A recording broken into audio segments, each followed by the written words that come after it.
एक समय गोरखनाथ जी ने देखा कि स्वामी रामानंद जी काशी में वैष्णव पंथ का ज्यादा प्रचार कर रहे हैं और नाथ पंथ सिकुड़ता जा रहा है। इसीलिए गोरखनाथ स्वामी रामानंद जी के साथ गोष्ठी के लिए काशी शहर में आते हैं।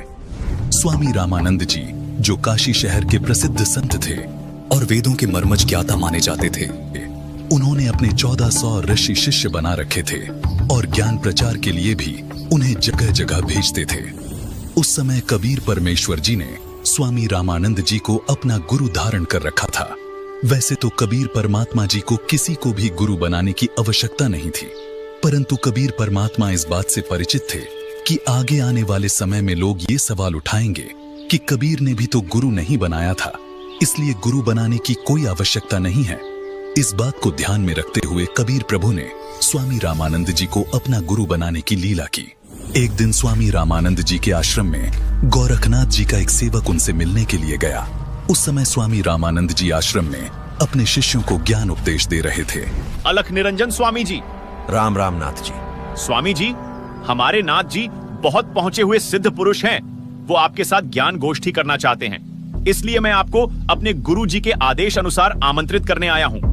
उन्होंने कहा है कि ज्ञान चर्चा में जो भी विजयी होगा वह अपने शिष्यों समेत जीतने वाले का शिष्य बनेगा। ये कहकर गोरखनाथ जी का शिष्य वहां से चला जाता है।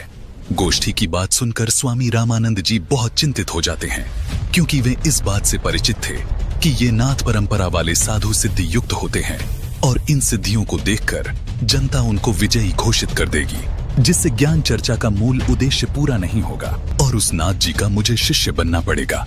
स्वामी रामानंद जी ये सोच ही रहे थे कि तभी 12 वर्षीय कबीर साहिब जी आश्रम में प्रवेश करते हैं। प्रणाम गुरुदेव। क्या हुआ गुरुदेव, आप बहुत चिंतित नजर आ रहे हैं। दास के लायक कोई सेवा है तो बताओ। हे कबीर जी, कोई नाथ जी आए थे और उन्होंने स्वामी जी के साथ गोष्ठी करने को कहा है कि जो गोष्ठी के लिए नहीं आएगा तो वो हारा माना जाएगा, और दूसरी शर्त ये रखी है कि जो हार जाएगा वह जीतने वाले का सह अनुयायी शिष्य बनेगा। हे स्वामी जी, संतों को हार जीत की चिंता नहीं करनी चाहिए। हमें उस नाथ जी का सामना करना चाहिए और गोष्ठी में अवश्य चलना चाहिए। फिर मैं आपका दास भी तो आपके साथ हूँ। हे भगवान, आप कह रहे हैं तो मैं अवश्य ही चलूंगा। अब मुझे कोई चिंता नहीं। कबीर साहिब जी अपने मुंह बोले। गुरुजी स्वामी रामानंद जी के साथ ज्ञान गोष्ठी में जाने के लिए तैयार होते हैं। वो वैष्णव पंथी वेशभूषा पहन लेते हैं, माथे पर तिलक, गले में तुलसी की लकड़ी की माला, टोपी, झोली, सिक्का व एक फावड़ी।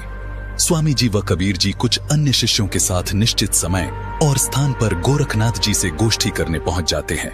गंगा नदी से 500 फुट की दूरी पर गोरखनाथ उच्च आसन पर बैठे दिखाई देते हैं और बगल में 7 फुट ऊंचा त्रिशूल भी जमीन में गड़ा दिखाई देता है और स्वामी जी के लिए भी आसन लगा दिखाई देता है। आ गए रामानंद जी। मुझे लगा था आप नहीं आएंगे, लेकिन अब आ ही गए हैं तो गोष्ठी शुरू करते हैं। स्वामी जी आसन पर बैठ जाते हैं और एक सुयोग्य शिष्य की तरह कबीर साहिब जी अपने गुरु के आसन के पास जमीन पर बैठ जाते हैं। हे नाथ जी, आप पहले मेरे साथ गोष्ठी कीजिए। अगर मुझे ज्ञान चर्चा में हरा दिया तो ही मेरे गुरु जी से बात करना।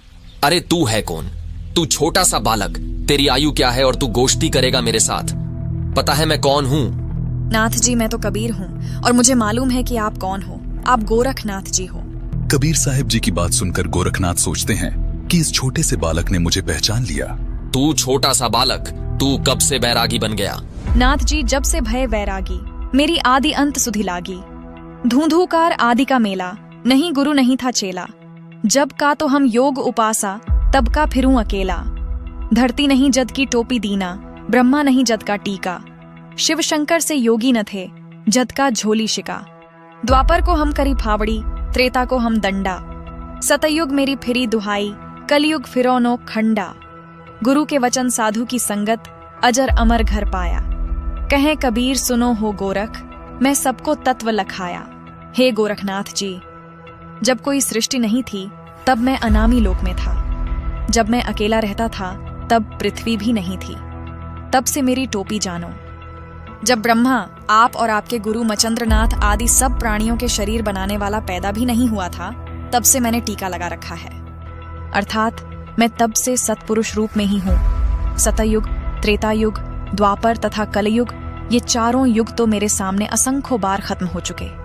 हमने सतगुरु वचन में रहकर अजर अमर घर सतलोक को पाया। हे नाथ जी, पूर्ण गुरु से उपदेश लेकर आजीवन गुरु वचन में चलते हुए पूर्ण परमात्मा का ध्यान सुमिरन करके इस अजर अमर सतलोक में जाकर जन्म मरण रूपी अति दुखमय संकट से बच सकते हो। अरे कबीर, तू छोटा सा बालक और ज्ञान देता है गोरखनाथ को। तेरी आयु क्या है? सबसे बड़ा मूर्ख वो है जो मेरी आयु पूछता है, और आप मुझे बालक बता रहे हैं। जो बूझे सोई बावरा, क्या है उम्र हमारी? असंख्य युग प्रलय गई, तब का ब्रह्मचारी। कोटि निरंजन हो गए, परलोक सिधारी। हम तो सदा महबूब हैं, स्वयं ब्रह्मचारी। अरबों तो ब्रह्मा गए, 49 कोटि कन्हैया। 7 कोटि शंभू गए, मोरी एक नहीं प्लैया। कोटि नारद हो गए, मोहम्मद से चारी। देवतन की गिनती नहीं है, क्या सृष्टि विचारी। नहीं बूढ़ा नहीं बालक, ना ही कोई भाट भिखारी। कहें कबीर सुन हो गोरख, यह है उम्र हमारी। असंख्य युग प्रलय में चले गए, तब का मैं अमर हूँ। करोड़ ब्रह्म भगवान मृत्यु को प्राप्त होकर पुनर्जन्म प्राप्त कर चुके हैं। अन्य भगवान जिसका तुम आश्रय लेकर भक्ति कर रहे हो, वे नाशवान हैं। फिर नाथ जी आप अमर कैसे हो सकते हैं? अरबों तो ब्रह्मा मर चुके हैं, और 49 करोड़ बार कृष्ण जी की मृत्यु हो चुकी है, तथा 7 करोड़ बार शिव जी मर चुके हैं। लेकिन मेरी एक पल भी आयु कम नहीं हुई है। मैं अमर पुरुष हूँ। केवल सत्य पुरुष ही अजर अमर परमात्मा है, तथा उसी का सतलोक अमर है, जिसे अमर लोक भी कहते हैं। वहां की भक्ति करके भक्त आत्मा पूर्ण मुक्ति होती है, जिसका कभी मरण नहीं होता। हे गोरखनाथ जी, ये उपलब्धि सोहम शब्द के जाप से प्राप्त होती है, जो उसके मर्म भेदी गुरु से मिलता है। उसके बाद फिर सार नाम मिलता है, और सतलोक में वास तथा सतपुरुष की प्राप्ति होती है। करोड़ों नारद तथा मोहम्मद जैसी पवित्र आत्माएं जन्म कर मर चुकी हैं, देवताओं की तो गिनती भी नहीं। फिर आम मानव शरीरधारी प्राणियों तथा जीवों का तो हिसाब क्या लगाया जा सकता है। मैं न बूढ़ा न बालक, मैं तो जवान रूप में रहता हूँ, जो ईश्वरीय शक्ति का प्रतीक है। ये तो मैं लीलामयी शरीर में आपके समक्ष हूँ।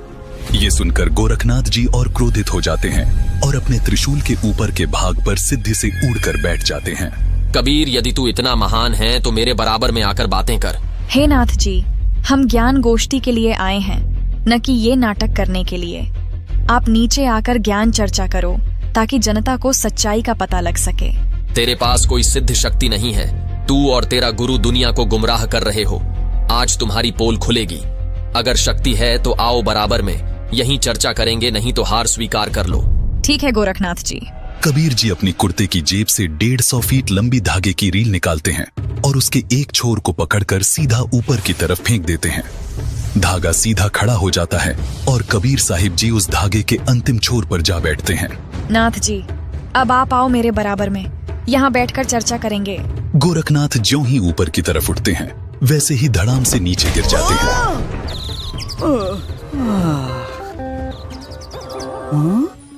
हे कबीर जी, कृपया नीचे आ जाइए और अपने दास पर दया करके अपना परिचय दीजिए। आप कौन शक्ति हैं और किस लोक से आए हैं?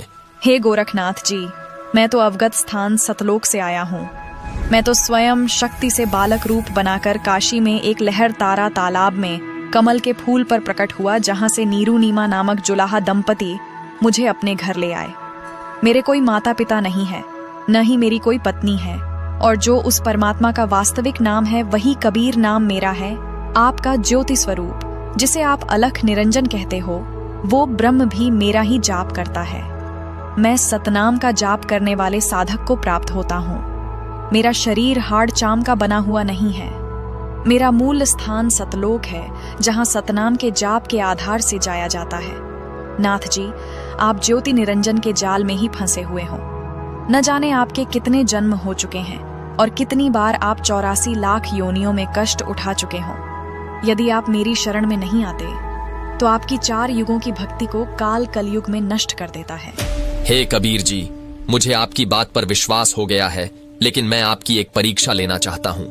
मैं दरिया में डुबकी लगाऊंगा। यदि आप मुझे खोज लोगे तो मैं आपका शिष्य बन जाऊंगा। ठीक है गोरखनाथ जी, छुप जाओ दरिया में। ये सुनकर गोरखनाथ गंगा नदी की तरफ चल पड़ते हैं और साथ में दर्शक भी पीछे पीछे चल पड़ते हैं। गंगा के पास जाकर गोरखनाथ जी गंगा में छलांग लगाकर मछली का रूप धारण कर लेते हैं। कबीर परमात्मा भी गोरखनाथ जी के बाद गंगा दरिया में डुबकी लगा देते हैं और सैकड़ों मछलियों के बीच गोरखनाथ को पकड़कर तथा उनका असली रूप बनाकर उन्हें किनारे पर ले आते हैं। इस प्रकार गोरखनाथ जी ने कबीर साहिब जी को पूर्ण परमात्मा स्वीकार किया और उनके शिष्य बने तथा कबीर साहिब जी से भक्ति प्राप्त की।